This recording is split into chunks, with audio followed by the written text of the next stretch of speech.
మీలో ఎంతమందికి ఖాళీగా ఉన్నప్పుడు ఏం అర్థం కానప్పుడు ఇలా జ్యూసెస్ తాగుతూనే ఉంటారో నా కామెంట్ సెక్షన్లో కామెంట్ చేసేయండి. నేను ఆకలే వేయడం లేదు. ఈ మధ్యకాలంలో రైస్ చాలా తగ్గించేసా.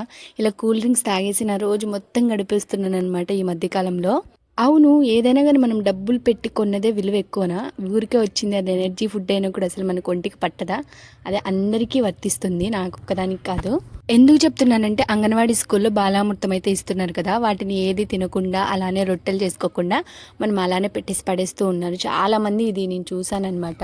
నార్మల్‌గా తినడానికి ఇష్టపడినప్పుడు ఇలా రొట్టెలుగా చేసుకొని తింటే చాలా టేస్ట్‌గా ఉంటాయి. అవి రోజు గడిచే కొద్దీ కూడా స్టోర్ చేసుకుంటే చాలా టేస్ట్‌గా ఉంటాయి. 1 వీక్ వరకు అలానే తినొచ్చు.